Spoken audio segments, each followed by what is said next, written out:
Então, primeiramente, bom dia, boa tarde, boa noite. Hoje a nossa palestra é sobre os aspectos anatomopatológicos da pitiose equina. Eu me chamo Matheus de Melo Lima Waterloo, eu sou médico veterinário formado pela Universidade Federal Rural de Pernambuco. Fiz residência em anatomia patológica na Universidade Federal Fluminense, no Rio de Janeiro, onde atualmente eu sou mestrando em clínica e reprodução animal, mas eu tenho um enfoque, né, na patologia animal como um todo. Então, falando um pouco dessa doença, né, a pitiose equina, ela também é chamada, né, também conhecida como câncer do pântano, e ela é uma omicose. Simples. Por que ela é uma omicose? Porque ela é causada pelo Omiceto Pitium insidious. Então, por isso, ela é considerada uma omicose. É uma enfermidade que ela varia, as suas lesões, né? Ela pode variar de piogranulomatosa a granulomatosa e é considerada uma infecção emergente, né? Então, uma informação importante aí que a gente pode ter nessa introdução. Em relação ao agente etiológico, gente, é importante que a gente não confunda um omiceto com fungo, apesar de serem bem semelhantes. Porém, esse omiceto, ele é considerado fungos não verdadeiros. Eles apresentam uma parede celular constituída de celulose e beta-glucanos, ou seja, tem uma ausência de quitina. Eu estou tentando evidenciar algumas diferenças, né, do omiceto para um fungo verdadeiro. E eles incorporam esteroides do meio, ao invés de produzi-los, né? Esse omiceto, né, que é o pitium, ele é dimórfico, ou seja, ele apresenta duas formas, né, digamos assim, tanto de bolores como de leveduras, apresenta hifas não septadas. Isso vai ser importante para a gente na hora do diagnóstico. Eu vou chamar atenção para algumas características, né? E ele se adapta melhor, digamos assim, em ambientes aquáticos e solos úmidos. Isso é uma informação crucial quando a gente for analisar a epidemiologia dessa doença, né? Então, essas três primeiras características que eu citei para vocês são fundamentais para que a gente diferencie o omiceto de um fungo verdadeiro. E bato na tecla, é um omiceto, gente, não é um fungo. Até quando eu chegar na parte de diagnóstico, a gente vai ter que fazer alguns diferenciais, né, algumas técnicas que a gente poderia utilizar para fungo, mas que infelizmente não podemos utilizar nesse caso do pitium, né? Falando um pouquinho ainda digamos assim, na pegada do agente etiológico, um pouquinho do ciclo de vida desse omiceto. Então, ele apresenta inicialmente uma reprodução assexuada, onde tudo se inicia, gente, por essa fase aqui, ó, zoósporos livres na água. Então, uma vez que o parasita, né, está lá, esses zoósporos, eles fixam e incisam em plantas aquáticas, que é onde ele acha condições favoráveis para que ele desenvolva o seu ciclo de vida. E aí eles formam os tubos vegetativos, né?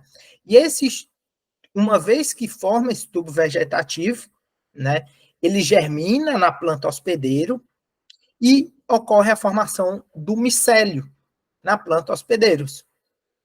Em seguida, eu vou ter a formação de zoosporanjo e zoósporos, né? E aí esse grande link, né, de ser uma reprodução assexuada. Então, outra característica importante sobre o pitium é exatamente essa, né? E uma informação bastante importante que a gente pode notar que os zoósporos livres na água, eles são biflagelados móveis, então isso facilita a locomoção, né, até que eles se incisam em plantas aquáticas e é considerado a forma infectante desse oomyceto, né?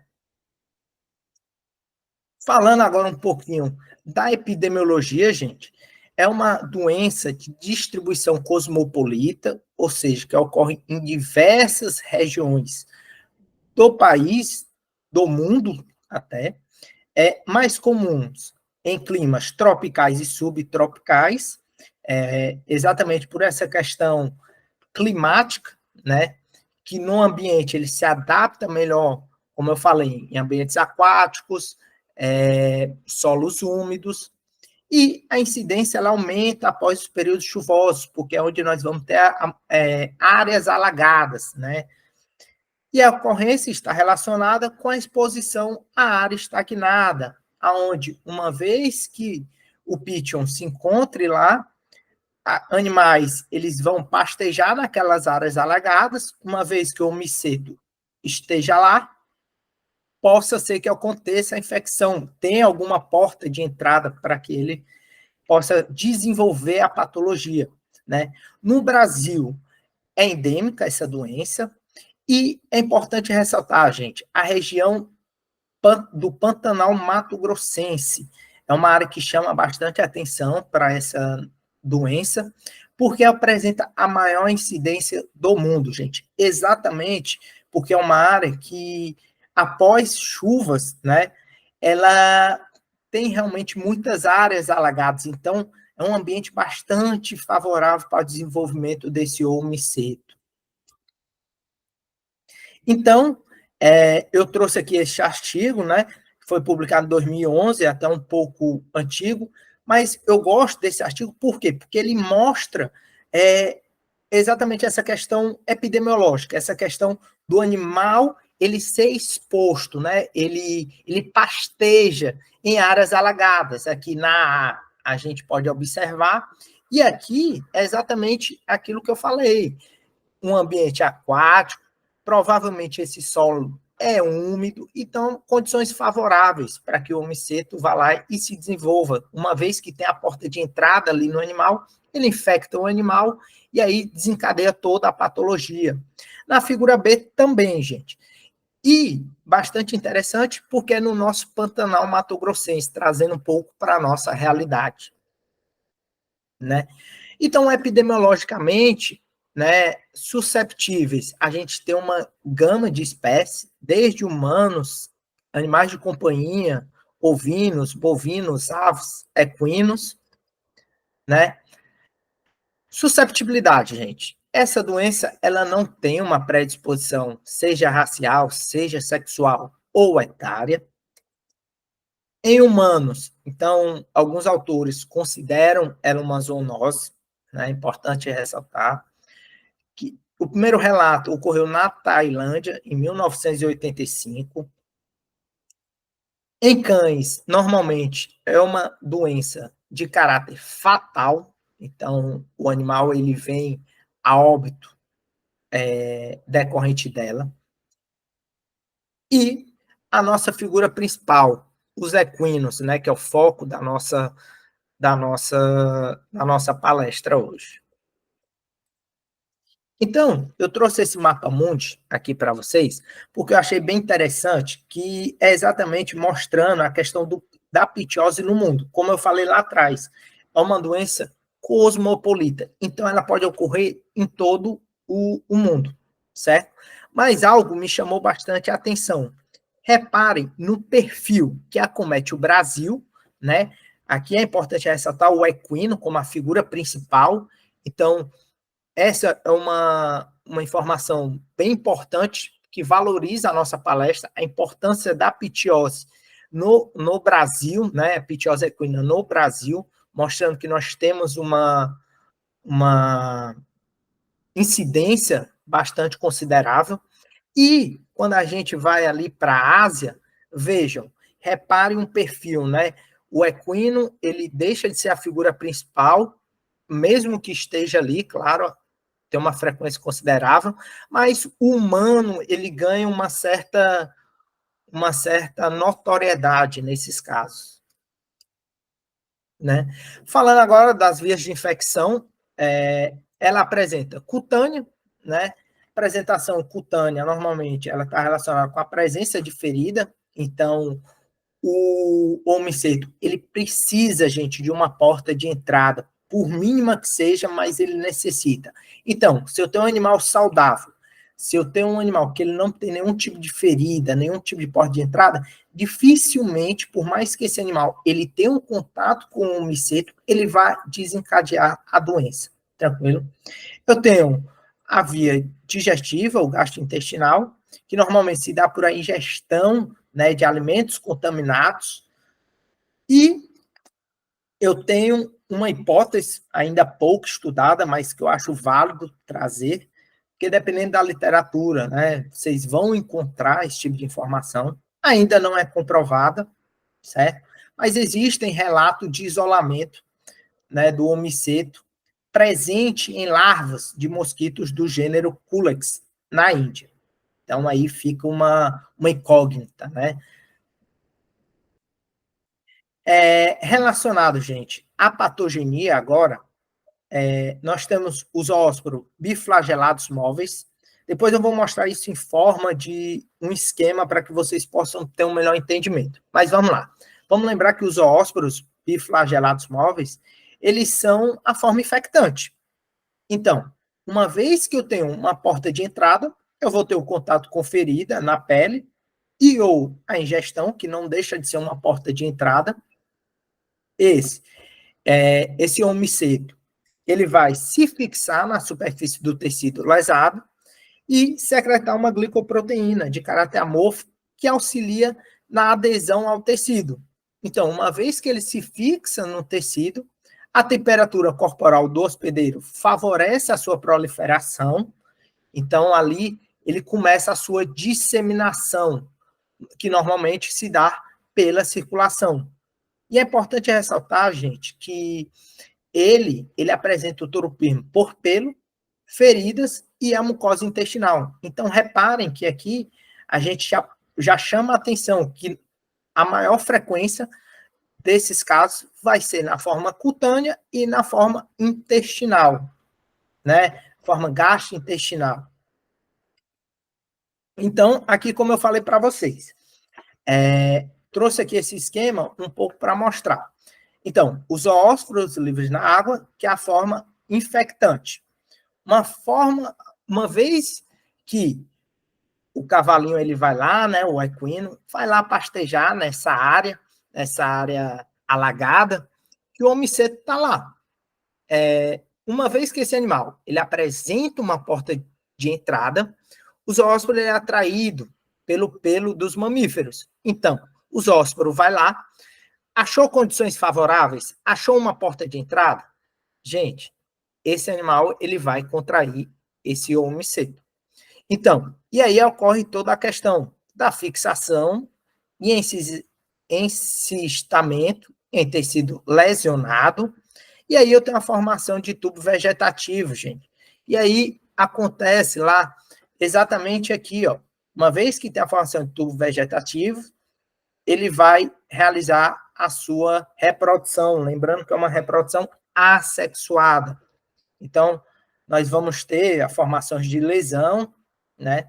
E a formação dos cancers, que eu vou falar um pouco mais à frente, mas que é fundamental para o nosso diagnóstico.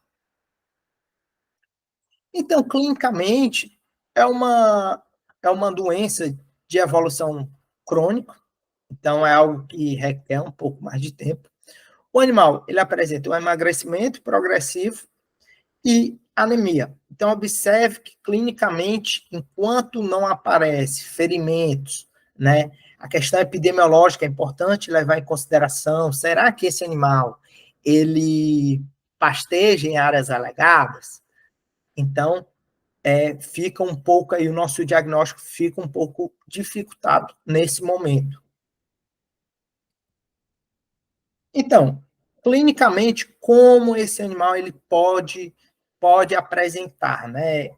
Que manifestações são essas, Matheus? A cutânea, deixar claro que a cutânea ela já é a mais frequente. Vou mostrar posteriormente alguns estudos que mostram isso. E ela normalmente acontece, inicialmente, lesões nodulares, que posteriormente se ulceram, gente. Até porque são lesões que causam muita irritação no animal, um prurido intenso. Então, é normal que o animal, quando ele se depara com essas lesões, né, começa a ter o desenvolvimento dessas lesões, ele coça. E aí desencadeia a formação de úlceras, por exemplo. E aí, eu também posso ter, na maioria dos casos da pitiose, gente, a gente vai ter a formação dos cânkers, é quase que algo patognomônico dessa doença. E quais são as partes mais acometidas? Vamos pensar, gente. As partes mais acometidas vão ser as partes que vão ter o contato com a água, né? Então, as partes mais baixas dos corpos ou nas que permanecem mais tempo em contato com a água. Esse é um grande bizu, digamos assim, uma grande dica para vocês irem se localizando. Então, pele dos membros, porção distal, são mais afetados, e região ventral tóraco abdominal. Também é uma área, exatamente por essa questão, né, de estar ali em contato com a água, enfim. Quero chamar a atenção aqui para vocês. Muitas provas de residência focado principalmente na patologia, gente, é importante que vocês associem a formação de cânkers com a pitiose, né? É uma característica fundamental e já está bem consolidado isso. Uma vez que o animal apresenta o diagnóstico de um câncer, ele vai ter o diagnóstico ali da pitiose. A forma pulmonar já é uma forma mais rara se acontecer, e ainda pode ter a forma gástrica, que é considerado rara, né? Apesar do animal ele ter o tropismo pela mucosa lá intestinal, como eu falei, né? Apresenta uma clínica um pouco quanto, digamos, inespecífica, porque o animal ele vai ter vômito e diarreia crônica. Então, pensem, né? Reflitam quantas patologias podem levar a uma clínica dessa. E o estômago e intestinos são mais acometidos. Agora, falando um pouquinho, gente, da evolução das lesões macroscópicas, né? Normalmente eu tenho uma lesão edematosa, inicialmente. O que é o lesão edematosa, gente? Nada mais é do que uma lesão, eu vou ter um aumento de volume e a formação de edema, gente, aquele tipo de lesão onde eu vou ter ali bastante, como eu posso me, um líquido, né, seroso, ali. Então, eu vou ter a formação de trajetos drenantes, porque, pense, eu tenho ali uma bolsa, digamos assim, de líquido, né? Que já é uma lesão. Então, o corpo, é normal que ele tente drenar. E aí ele forma esses trajetos, né? Sendo que, normalmente, essas lesões, elas evoluem para a formação de massas irregulares, de tamanhos variados, que ulceram posteriormente, é bem comum nesse tipo de lesão, e que apresenta o aspecto, como eu falei lá na introdução, gente, um aspecto que ele pode variar de granulomatoso a piogranulomatoso. Então, essa é outra informação crucial para você aí que está me assistindo e que vai pensar em provas de residência. Isso é fundamental. Pitiose, aspecto piogranulomatoso ou granulomatoso, né? E aí, normalmente, produz, né, uma secreção hemorrágica ou pio sanguinolenta. E aí, o que varia aqui, gente, é o pio associa a presença de neutrófilos. É uma dica que fica aí. Então, associa, é importante essa associação, né? Essas dicas aí para você que está assistindo. Então, como eu falei, né, câncers. Pensou em câncer, gente? Pensem em pitiose, tá? Também conhecidos como pequenos corais. Por que, Matheus, pequenos corais? Simplesmente por parecer com corais, né? São massas irregulares de tamanhos variáveis, né? Aonde eu tenho a extrusão de tecido necrótico amarelado, ulcerado, certo? Porque já está evoluindo a doença, então pense assim, pô, o câncer é quase um estágio final já dessa patologia. E eu vou ter um intenso prurido, gente. Então, é bastante comum que esses animais, antes mesmo da formação dos cânceres, comecem a se coçar. Então, é bastante comum em animais acometidos com pitiose esse tipo de clínica. O animal ele se coçando intensamente. Gente, é importante ressaltar, o animal ele vai se coçar a, até que possa chegar um caso de amputação. Então, é importante que a intervenção, né, o diagnóstico correto para uma intervenção adequada desses casos. Né? Então, aqui, é esse tipo de lesão que eu quero que vocês entendam. Né? Vamos lembrar, secreção hemorrágica, veja, eu tenho muitas áreas que variam, a pio sanguinolenta, né, a formação do pus. Eu tenho bastante úlcera, gente, também aqui, ó, reparem essas áreas mais pretas no meio do vermelho, são úlceras.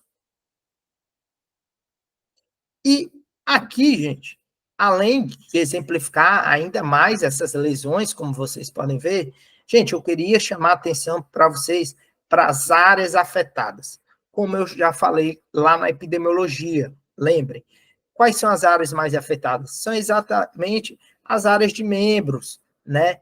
Por que membros, Matheus? Porque normalmente são as áreas que ficam submersas no momento que eles vão pastejar. E a região, né, abdominal, essa região ventral, né, que tem o contato também. Mas dependendo do nível da água, não chega a isso e fica ali na região de membro.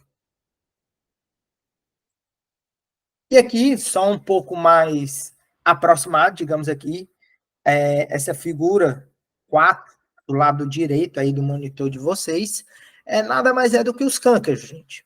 Né? E é importante que vocês associem cânceres a necrose. Né? É bom aqui a legenda, ela não me deixa mentir, detalhes dos focos necróticos entremeados a tecidos de granulação, né? Contidas na lesão denominado como cânceres. Então, a partir de agora, associem cânceres a focos necróticos, né, entremeados com tecido de granulação.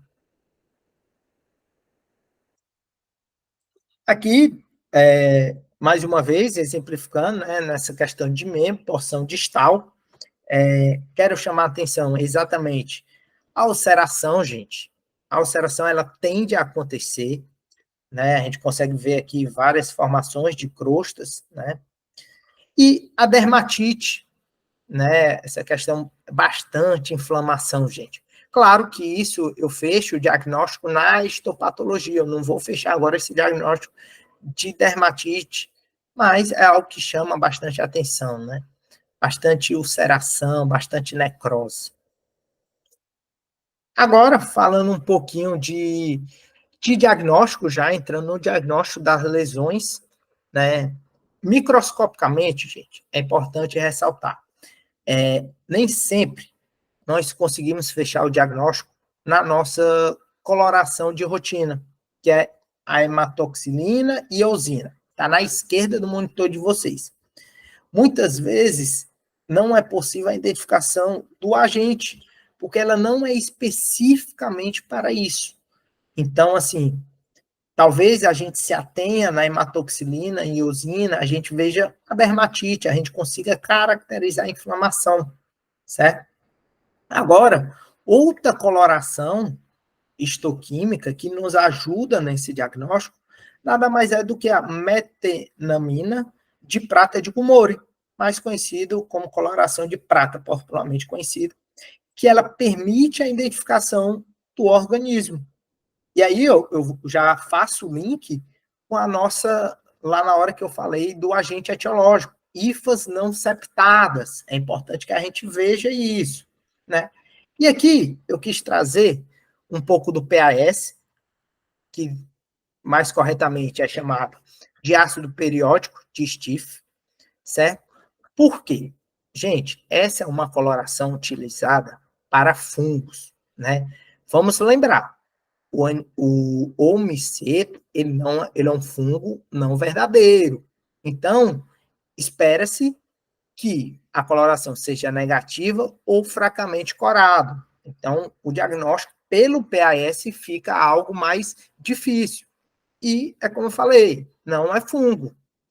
Digo isso porque muitas vezes se confunde e alguns patologistas ou amigos patologistas pedem um PAS para um caso, sendo que muitas vezes o PAS não me diz muita informação, onde na verdade a prata seria algo mais eficiente nesses casos, né? Eu falo do PAS, gente, porque o PAS é uma técnica, digamos, mais aplicável à rotina patológica, né? Não que a prata não seja, a prata ela é, gente.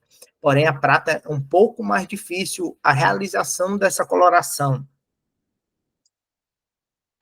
Falando das lesões microscópicas, normalmente, né, a gente vai observar a inflamação em regiões dérmicas, que podem se estender até o subcutâneo, dependendo do grau de avanço, né?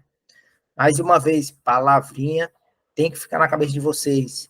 Padrão da inflamação da pitiose pode variar, gente, de piogranulomatoso a granulomatoso, né? Posso ter a formação de granulomas, é uma dermatite, que ela pode ser nodular, então ela pode ficar focal, como ela pode ser difusa. Então, tudo aí também varia do grau de evolução da doença.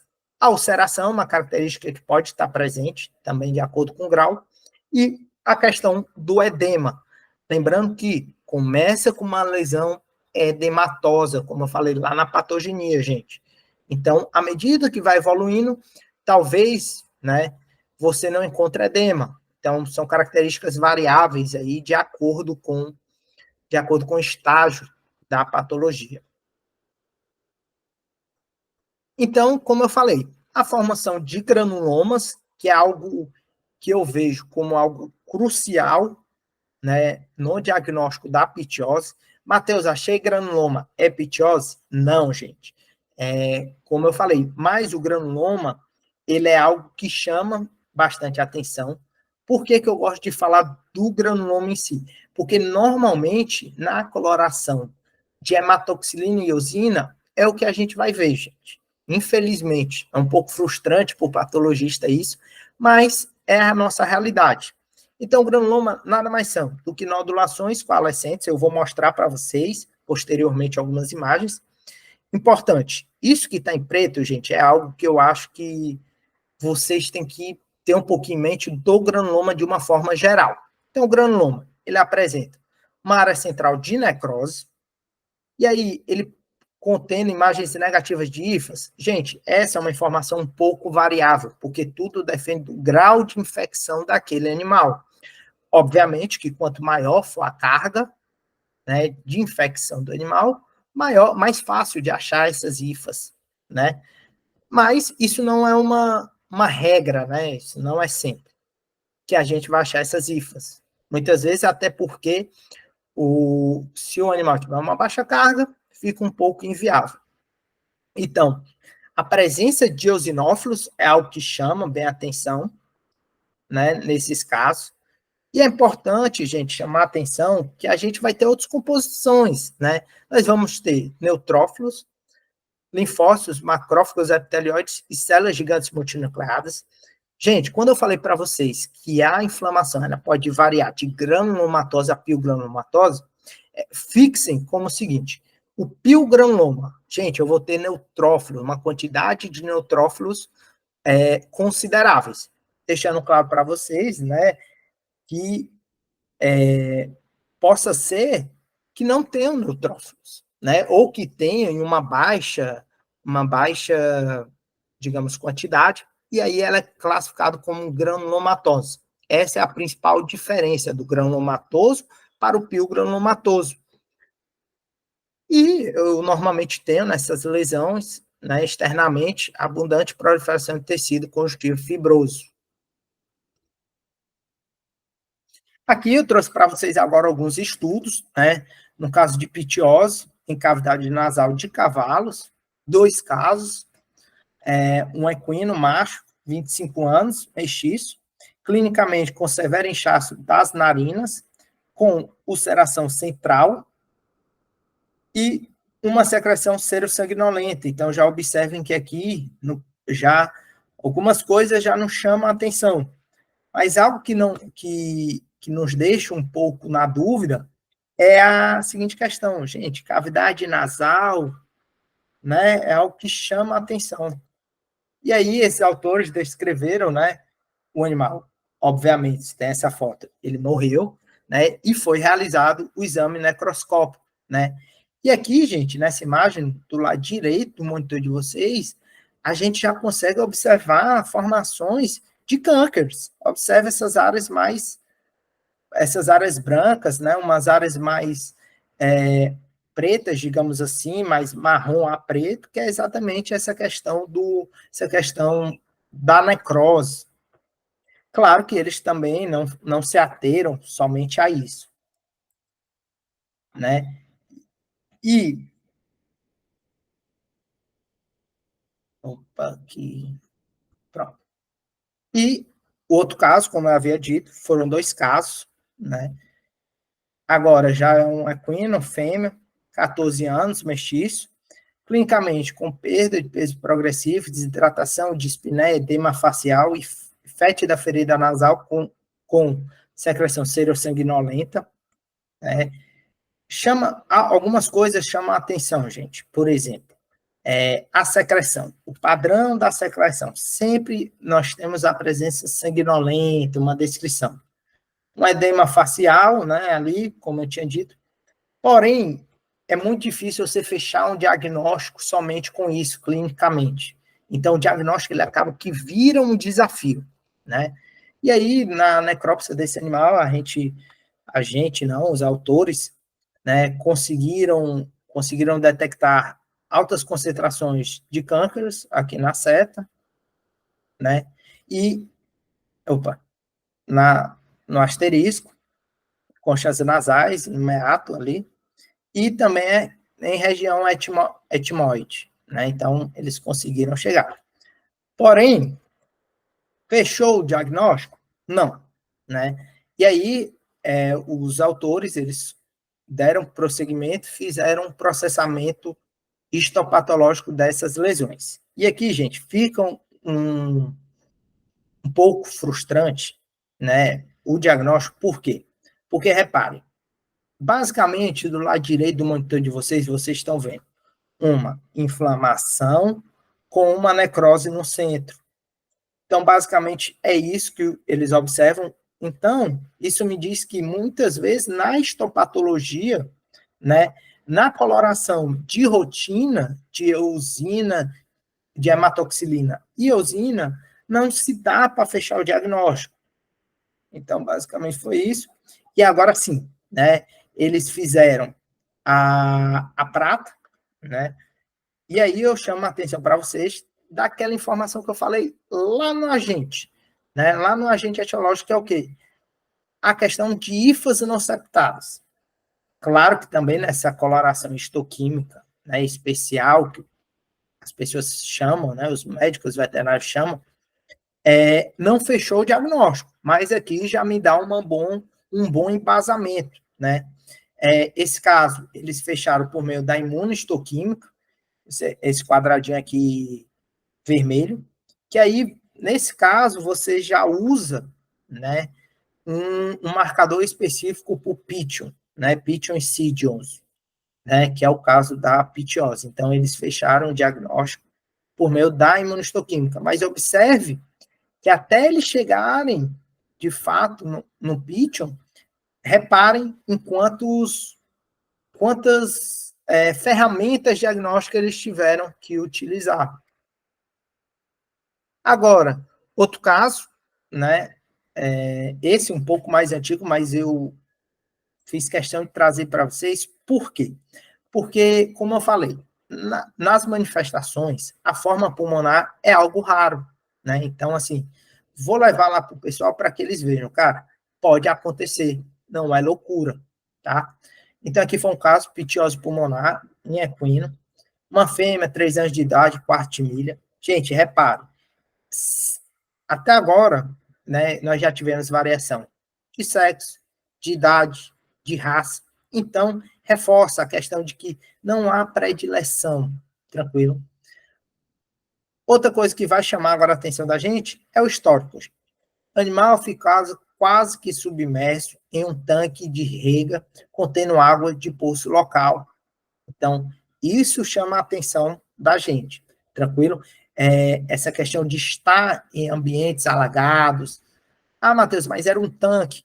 Gente, mas a água ali, né, com presença de plantas, é algo que favorece o desenvolvimento do pítio, né? Vamos lembrar disso.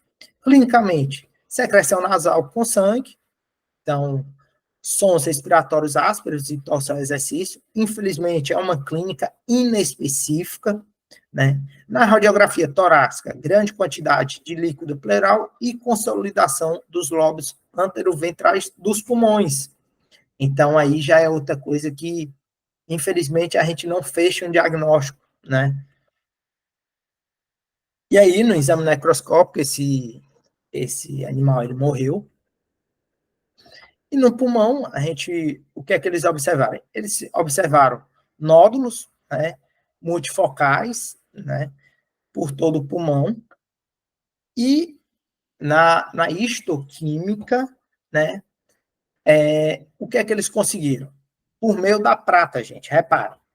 O autor, lá em 1984, ele utilizou a prata de Gomorra. Então, a prata, nesses casos, ela me é mais eficiente.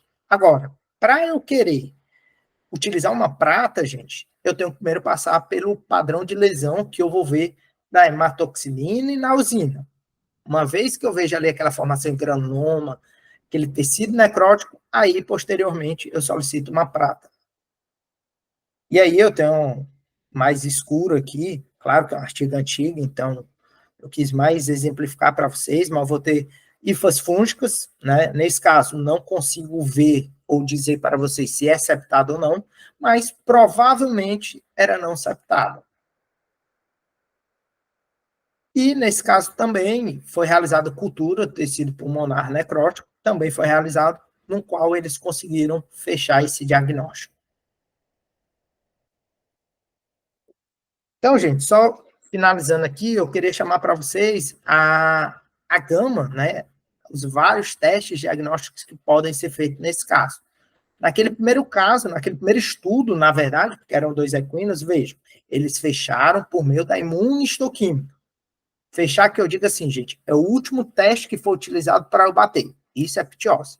E aqui, já nesse, não. Aqui foi a cultura, foi realizada. Então, eu acho bem legal esses casos de ptiose exatamente por isso. Posso ter mais de um método diagnóstico para que eu chegue, né, no definitivo.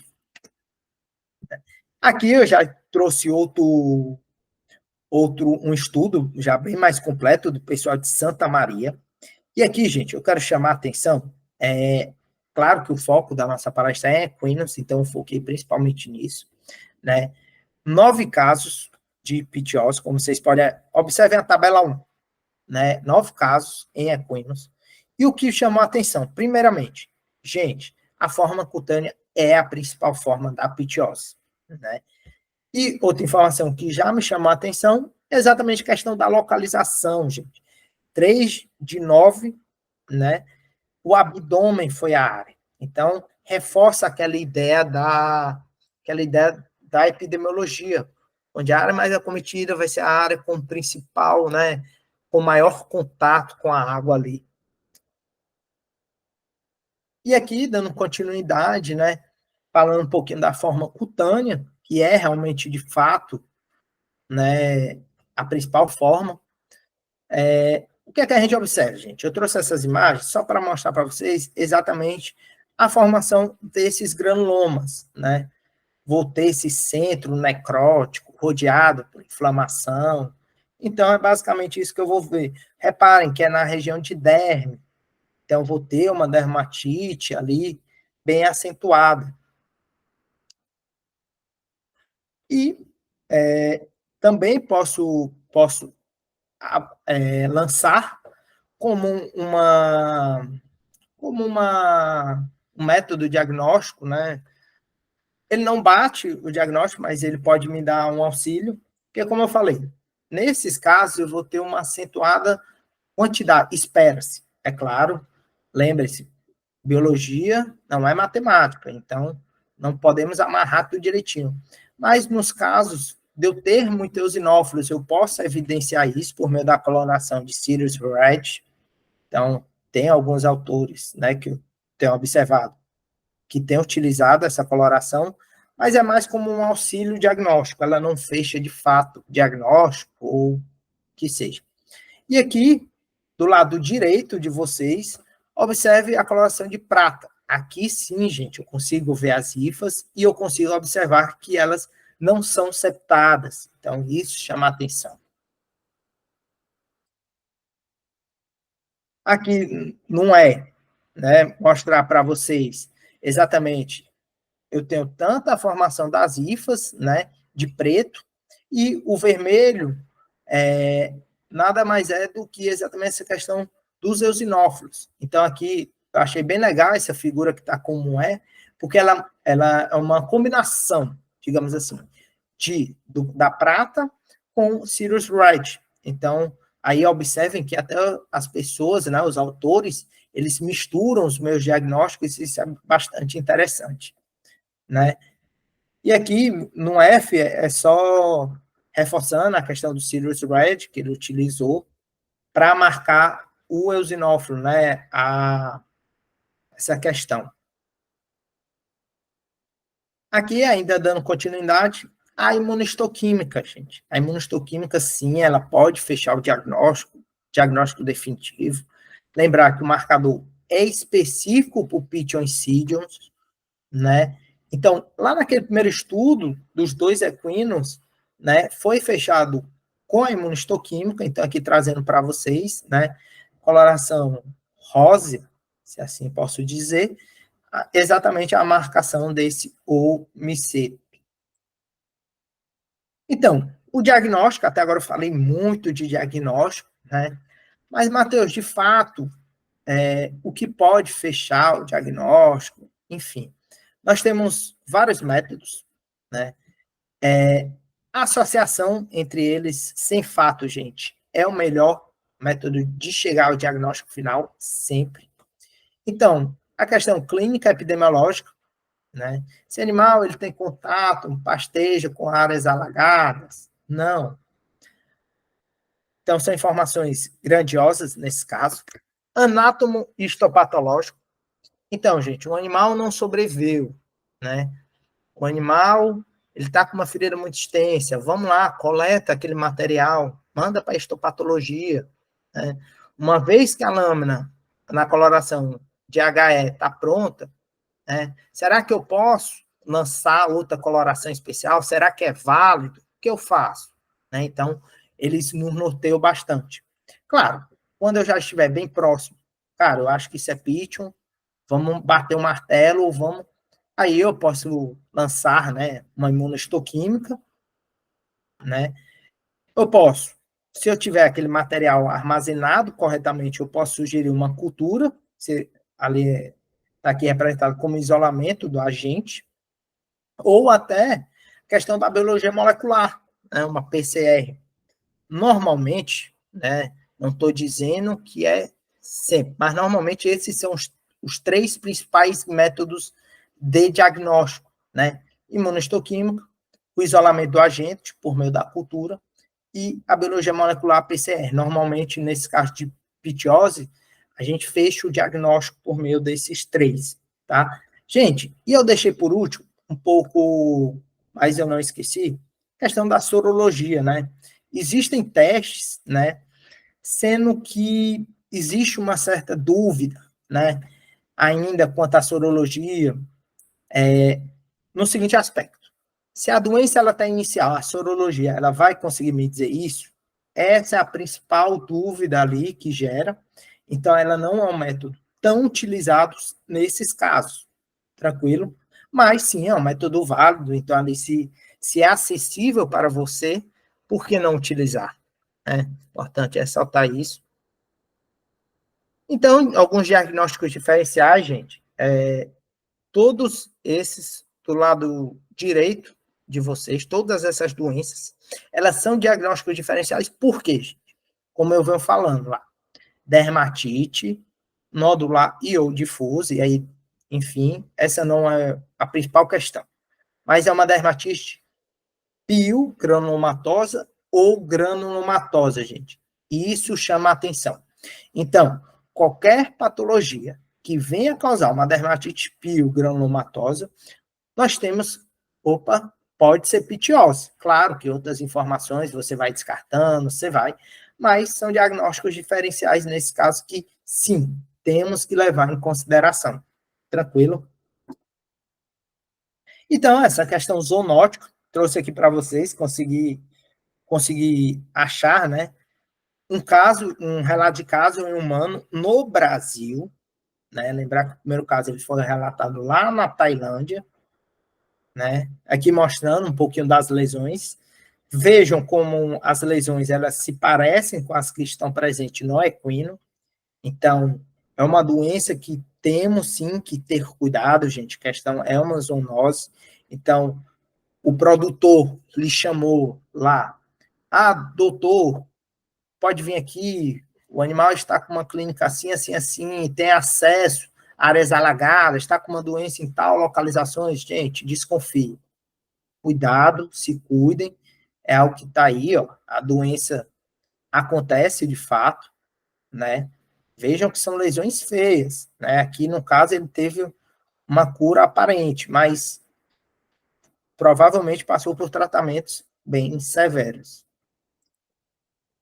Aqui é mais só para exemplificar essa questão que sim, existem casos em humano, né, diferentes formas aí.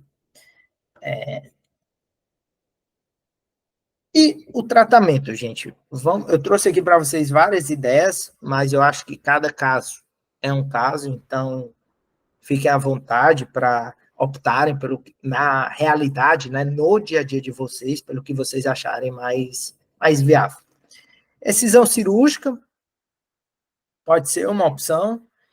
Quimioterapia, drogas antifúngicas e compostos iodínicos. Aqui a gente já vai debater um pouquinho sobre essa quimioterapia. E a imunoterapia, que já está aí no mercado, é algo que vem se consolidando à medida do tempo, né? Vamos lá. A excisão cirúrgica, ela normalmente tem bons resultados em lesões pequenas e superficiais, eu vou mostrar para vocês.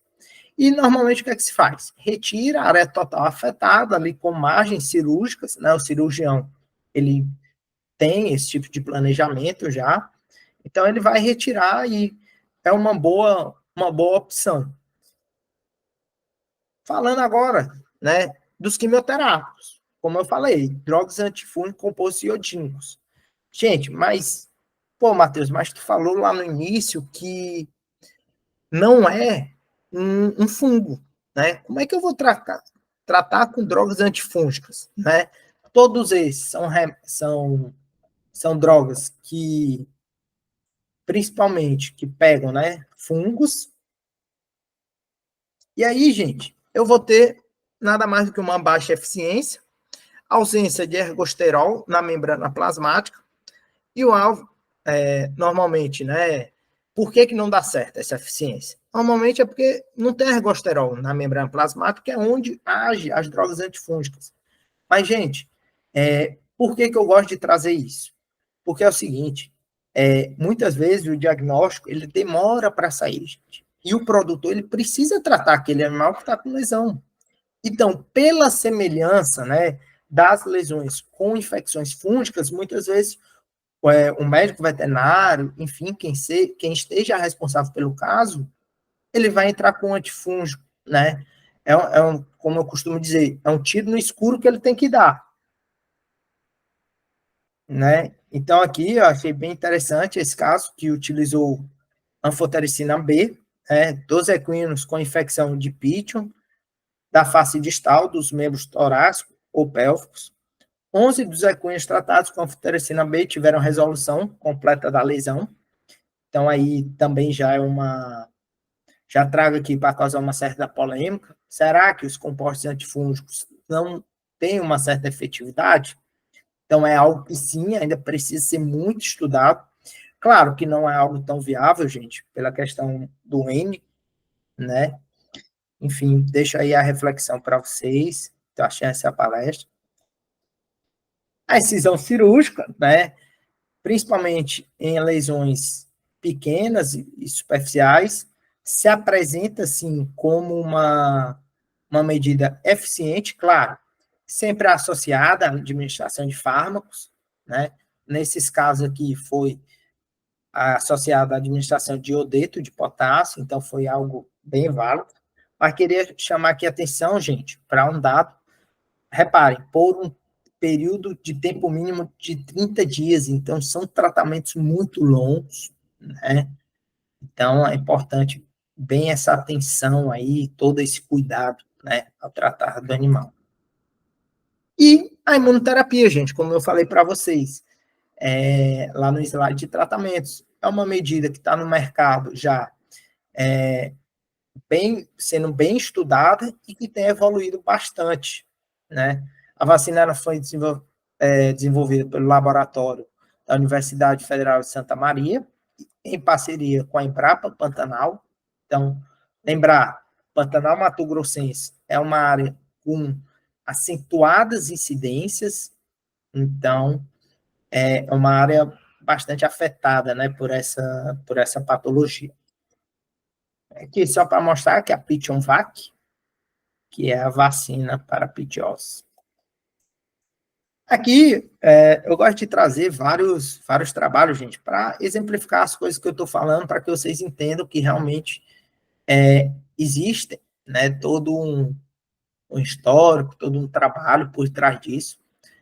Utilização de imunoterápico no tratamento da pitiose equina, né? Aqui foi um caso de um equino adulto macho SRD, chamando a atenção mais uma vez para vocês.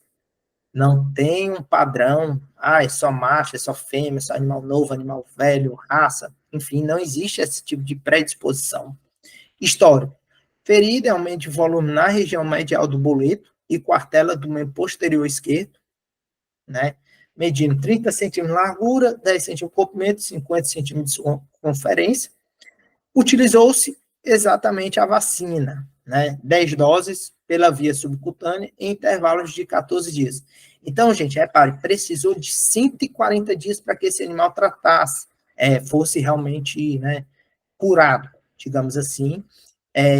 Basicamente 2 meses mais alguns dias, gente. Então, são tratamentos longos, tratamentos que requer tempo, paciência e, claro, bastante desafiadores, principalmente relacionados ao diagnóstico, porque até saiu o diagnóstico, né, porque assim, muitas vezes acontece do médico veterinário que está lá a campo tratar, né, dar um tiro no escuro no primeiro momento, até que sai o diagnóstico. E aí, a partir do diagnóstico, ele redireciona ou só continua o que ele já vinha fazendo. E aqui foi exatamente esse estudo, né? Eu acho bem interessante esse estudo porque ele trouxe, de fato, o tamanho o tamanho da lesão à medida que ele foi fazendo essa aplicação. Então, chama a atenção que houve uma regressão bastante significativa, né? Não houve o cessamento 100%, mas que o animal ele ficou, digamos, funcional, né? Aqui, gente, foram as referências que eu utilizei para fazer essa palestra, tá? Então, qualquer dúvida, deixa aqui o meu contato, meu e-mail pessoal. Então, caso alguém queira alguma referência ou tenha alguma dúvida, esse é meu e-mail. Fiquem à vontade para mandar e-mail. Estou super à disposição. Gostaria de agradecer você que está assistindo essa palestra. Gostaria de agradecer também a organização do evento por estar pela oportunidade, né? E pela também atitude de realizar eventos, né? A nossa área de medicina veterinária, ela não vou dizer que ela carece, porque eu acho que está tendo, mas é algo que precisa cada vez mais ser difundido, né? A ciência, ela está aí para todos e que a gente possa difundir ela. Tranquilo? Boa tarde a todos, boa noite, bom dia. Não sei o horário que você estará assistindo esta palestra, mas é isso, pessoal. Muito obrigado e até a próxima.